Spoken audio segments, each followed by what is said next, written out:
Hi. Welcome to the inaugural episode of the Song Analysis Podcast. Today we are talking about many songs that have to do with many different, widely ranging topics. The first song to get to is Life Goes On by Lil Baby. Now, I've never been a huge fan of this artist, but his song from his breakup album is a pretty good tune. It's repetitive lyrics as well as a good chorus and a great beat to accompany. The song also features some big artists such as Louis Vert and Gunna, who both have some really good verses in the song. The song doesn't have really a main theme to it, uh, but he talks about different events in his life or that might occur in your life and describes them as just the way life goes. Lil Baby is a rapper who's young and rich. He used to live in the slums of Atlanta. He's a big gangbanger, uh, very well known in that city, but he doesn't have many worries in his life. So, it really shows that he's really carefree about the way he lives. Um, the song I wanted to talk about was "Empty" by Juice WRLD. It's one of my favorite songs right now. He wrote it for his album "Death Race for Love" in 2017. It's still a classic song to this day, 3 years later, even a year after his death. I mean, I think he might have gotten even popular with his death. I don't know if that's a good thing or not. But this song, as well as a lot of his other ones, talk a lot about his history of heartbreak and substance abuse, sadly. The main subject of this ballad is Juice talking about how empty he feels inside from all of the pain he goes through. And he describes it as he problem solves with his styrofoam, which is his styrofoam cups that he used to take his drugs in. He finds it. I find it shocking that Juice talks about his drug problem to this extent that nobody really bothered to help him enough to get him out of the slump he was in. I feel like that was kind of I don't know if it's bad friends, but like maybe failure to notice. Maybe they thought he was kidding or something. We don't know. Uh, so the main theme of that one is just kind of, well, the theme for the song is death and sadness, and the sadness there is just how empty he feels inside. It's a really nice song. The next song, the theme was friendship. Uh, I chose "Gang Gang" by Chief Keef. Song as well as many Keef songs talk about his gang in Chicago. Lot of curse words, but he really gets the point across that they're a tight knit gang. They're close friends. They do everything with each other. In his song, Chief goes on his usual rants about shooting people and spending a lot of money. It's just what goes along with a Chief Keef song. You have to expect it to some extent.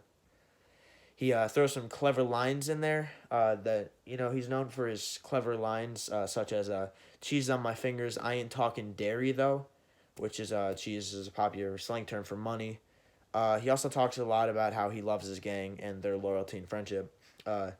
He bases his gang members a lot on loyalty and how much they match with each other. And I think that's really nice, even if they are a gang. We're still friends to a certain extent. Overall, the song shows a lot about friendship and Chief Keef's love for his gang. The real theme there is just friendship, and a good friend is always loyal. Next on the chopping block, "Just a Friend" by Biz Markie. It's a classic song from all the way back in the 90s, I believe. That's a long time ago. Biz Markie isn't a well-known artist, I would say. I think he's more on the comedian side of songwriting, which those people don't really get a whole lot of respect in the music community, unfortunately. With possibly the most catchy chorus ever invented.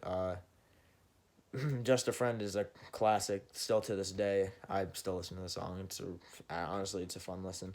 It has a really inventive story that Markey has said is based on real events.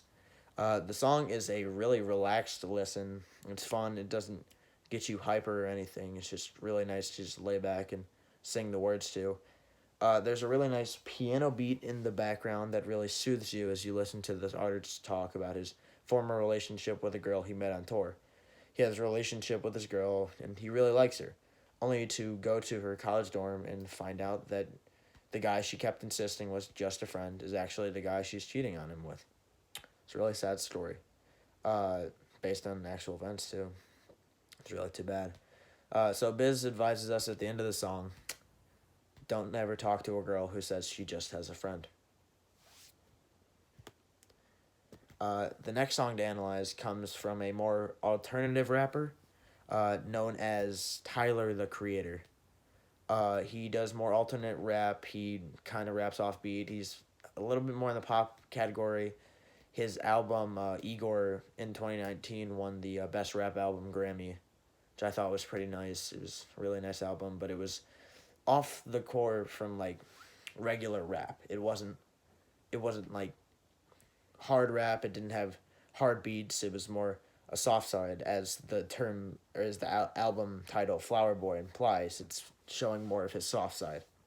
It's more about the feelings of Tyler, the Creator. This song is a love ballad. It's the theme I chose before was about love. It's about someone leaving Tyler's life that he doesn't want to go. Tyler, the Creator, he came out as gay a year or two ago, and now he writes more about that community of songs. He doesn't make it generally, but he still, the great thing is that he still keeps on a path, whereas no matter what you choose to follow or what you choose to believe, you can still relate to it in some form of way, which I think is really great to have that kind of diversity. He seems obsessed with this person that he keeps talking about, wondering when they'll see each other again. And one of the best lyrics from that song is, I wonder if you look both ways when you cross my mind, which is kind of sweet, but in a way it's also kind of creepy. I don't know. It just seems like he was really obsessed with this person. I don't think we ever really knew about this person, probably a love interest of Tyler, the Creator. These real The lyrics are really indicative of how much Tyler feels for this person. It has a great chorus sung by Kelly Yukis. I'm not great at pronouncing that name. Listened to the song for years. I'm still not great at pronouncing that name. The chorus is really good. Um, Tyler Creator himself has a lot of great verses on the song. He sings part of the chorus too. He doesn't have an amazing voice, but that's why he usually gets people on his songs with him so that it can be an even better song. On his last album, he collaborated with Kanye at one point. He's collaborated with many other authors, sometimes multiple times. He used to have he used to have the he used to be in a band with another established rapper, Frank Ocean, and sometimes he still works with Frank Ocean. Um, it's really just it's a big fan of the song. The theme of the song is like love and heartbreak. Because he talks about the whole time when he can see them again, but I think he knows in the back of his head that they probably won't never see each other again. From the way he describes it, it just seems like he's losing a friend, maybe even more than that. I think it's just a great entry to the entire, to not only the album, but the entire just collection of Tyler, the Creator songs. He has so many great hits that are just great to just sit back and relax to. They always have a great beat. He's also a really good producer. He produces most of his own music. With, of course, you got to have input from other people in order to make it work sometimes. You got to have help from other people, or else sometimes it's just your vision. Your vision is good. Your take on things is always good, but there's always people who have different envisionments that will help you further succeed. And I believe the last song to talk about and wrap up this great first episode is I chose Lean With Me for a song about death. It's another Juice WRLD classic from his hit and debut album, his breakout album, Goodbye and Good Riddance from 2016, which had other really good hits on it, like Lucid Dreams. It's a really well-known one. All Girls Are the Same is also a really other well-known, and Wasted with Lil Uzi Vert, which is one of my favorites, but it's not as well-known. This one's just another great tune from an album that really doesn't have any skips on it.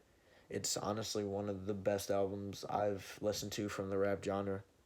It's doesn't have any misses. It's all hits. It's really should check it out sometime. I very do much recommend it.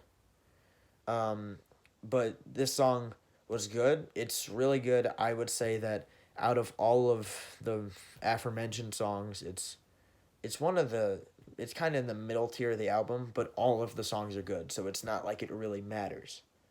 Um, but it was kind of overshadowed, and when it gets overshadowed, it becomes kind of underrated. And that I think that's also a factor as to why I like it so much. It's really underrated because it get kind of cast in the shadow of songs like "Lucid Dreams" and "All Girls Are the Same." But overall, the album is just really a masterpiece, and it's what made many fans stay with Juice World and like him in the first place, all the way up until his death. And his new album that came out sold 500 had 500,000 plays on Spotify in the first week. And I think that's really great support from the fan base there. Loyal fans or not loyal fans, it just common passerbys. I think that's great that so many people enjoy his music that much. Um, the song focuses more on the drugs and death aspect. If you remember earlier in the episode, we covered "Empty," which focuses more on his sadness and kind of slump he's been in for the past few years, trying to figure out his feelings and what he wants with his life. This one's more about his drugs and his drug problem and his death. He talks the whole song about the different kinds of drugs he takes and how no matter what drugs he takes, it just doesn't end up making him better. Um, Song focuses. He seemed very confident in his death one day, which was very chilling to me. I thought, I just feel like people shouldn't really have that mindset that we're all gonna die some way. I just don't like that mindset. Um, One of the my favorite lines from the like that it gives an example of that is said, "Will I die tonight? I don't know. Is it over?" And then after that line, he says, "Looking for my next high. I'm looking for closure." The his next high is he's just looking forward to when he can get high again to escape the pain of living, and his closure is when he finally dies, whenever he overdoses, whenever he passes. And I think that's a really sad place to be stuck in between essentially a rock and a hard place where you're either on drugs all the time, feeling happy, but then you just crash down so hard that you're probably gonna die. The lyrics talk about, which I still think is really chilling. The lyrics talk about how he doesn't really fear death, and he just wants nothing but to get high. He doesn't. I mean, he doesn't feel the pain of dying anymore. He's gotten so high that he doesn't. He's not afraid. All right, that is gonna wrap up this episode of the podcast. Hopefully, I can do more in the future, and I hope you enjoyed. Thank you.